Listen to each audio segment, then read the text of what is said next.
ముఖ్యమంత్రి జగన్మోహన్ రెడ్డి ప్రభుత్వంలోకి వచ్చినప్పటి నుంచి ఉద్యోగాలు ఏమైనా వచ్చాయా మన రాష్ట్రంలో? మన రాష్ట్రంలో జగన్మోహన్ రెడ్డి గారు 2019లో ఆయన పాలనలోకి వచ్చిన తర్వాత ఒక్కసారిగా కొత్త బాడీ సచివాలయం అని తీసుకొచ్చి 126,000 పోస్టులు ఒక్కసారిగా వదిలాడు. ఆ తర్వాత కేవలం ఆయన తీసుకొని వచ్చినటువంటి సచివాలయ ఉద్యోగులకు మాత్రమే ఏమైనా ఆయన చేయగలుగుతున్నాడు. రీసెంట్గా వెటర్నరీ డిప్లొమా అని వదిలాడు. వాళ్ళకు నెల రోజుల గ్యాప్లోనే నోటిఫికేషన్ అయిపోయింది, వాళ్ళని జాయిన్ చేశాడు, వాళ్ళకి పత్రాలు ఇచ్చాడు, అన్నీ చేశారు. కానీ నేను ఈ ఇన్స్టిట్యూట్ ఈ కాంపిటేటివ్ ఫీల్డ్లోకి 2021 జూలైలో వచ్చాను. 2021 జూలైలో వచ్చిన తర్వాత ఎన్నో ఆశలు పెట్టుకున్నాను. మన సొంత జిల్లా వాడు అని ఓటు వేసాము, దగ్గరుండి గెలిపించాము, వచ్చి నోటిఫికేషన్ కానిస్టేబుల్ కొన్ని పిచ్చిలో ఉన్నాం. ఇక్కడికి వచ్చిన తర్వాత 2021 జూలైలో జాయిన్ అయిన తర్వాత హాస్టల్లో ఉన్నాము, ఇంటికి దూరంగా 90 కిలోమీటర్ల దూరంలో ఉన్నాము. తింటున్నామో లేదో మాకు తెలుసు, మా పేరెంట్స్కి తెలుసు మా కష్టాలు. 2021లో వస్తే నోటిఫికేషన్ వచ్చేసి 2022 నవంబర్ లాస్ట్లో వచ్చింది. ఎగ్జామ్ వచ్చేసి 2023 జనవరిలో జరిగింది.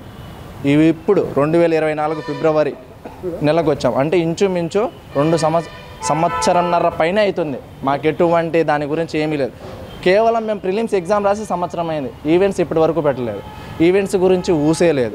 ఏమన్నా అంటే హైకోర్టులో కేసు నడిచింది మొన్నటి వరకు. ఇప్పుడు ఏకంగా సుప్రీంకోర్టులో కేసు నడుస్తుందని చెప్తున్నారు.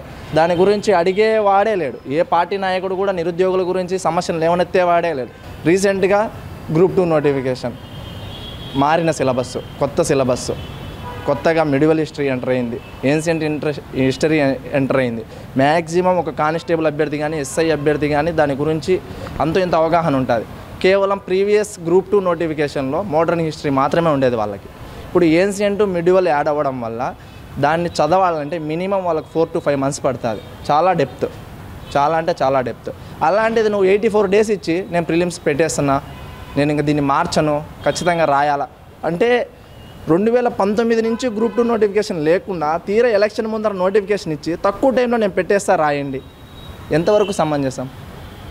పిల్లల భవిష్యత్తు ఏం కావాలా? మిమ్మల్నే నమ్ముకొని ఉన్నారు, చదువునే నమ్ముకొని ఉన్న వాళ్ళ పరిస్థితి ఏం కావాలా? గ్రూప్ 2 కోసమే వాళ్ళు తిండి తిప్పలు మానేసి ఇక్కడే కూర్చొని స్టడీ హాల్లో పట్టుకొని ఒక పూట అన్నం తిని తిరిగే వాళ్ళ పరిస్థితి ఏం కావాలా? ఇలాంటివన్నీ చూస్తూ ఉంటే కేవలం ఎలక్షన్ స్టంట్ కోసం మాత్రమే. ఇప్పుడు మళ్ళీ ఎలక్షన్ జరుగుతున్నప్పుడు ఇళ్ల పట్టాల రిజర్వేషన్లు అందరూ రిజిస్ట్రేషన్లు అని చేస్తున్నారు, ఈబీసీలు అంటున్నారు, ఇంకోటి చేయూతలు అంటున్నారు.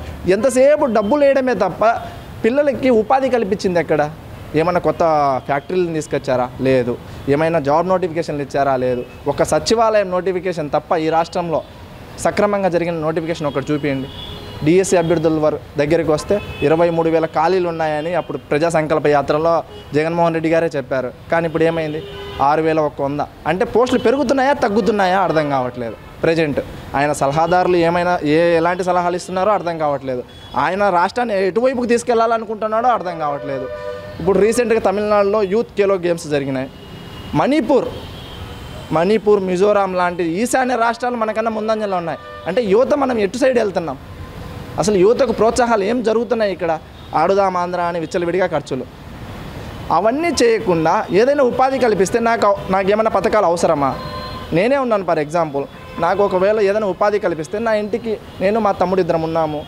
సరే మా శాలరీలో 5% వేసినా మా అమ్మ నాన్న ఉండేది పల్లెటూర్లలో, వాళ్ళకు పథకాలు అవసరమా?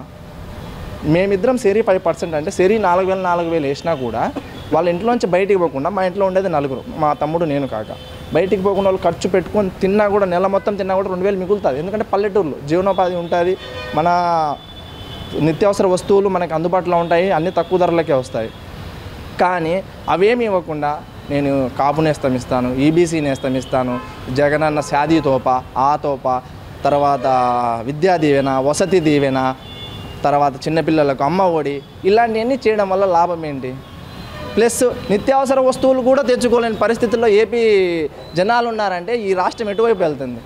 కనీసం నిత్యావసర వస్తువులు తెచ్చుకోలేని ఒక సామాన్య జీవి ఇంకో వాడు ఏ పనైనా చేయగలుగుతాడా? ఇంటింటికి బియ్యం అవసరమా? పోయిన గవర్నమెంట్లో ఎవడి నిత్యావసర వస్తువులు ఒకటి తెచ్చుకుంటున్నాడు కదా. ప్రజెంట్ ఎందుకు ఇవన్నీ వదిలేసి ఏదైనా ఒక ఉపాధి అవకాశాలు కల్పిస్తే రాష్ట్రం ఖచ్చితంగా అభ్యుదయ మార్గంలో నడుస్తుంది. దానికి ఒక విజన్ ప్లానింగ్ అనేది ఉండాలా, సలహాదారు మంచోడు ఉండాలా. అసలు ఫస్ట్ ఆఫ్ ఆల్ ఈ గవర్నమెంటే ఫెయిల్యూర్ గవర్నమెంట్ నేను చెప్పేది.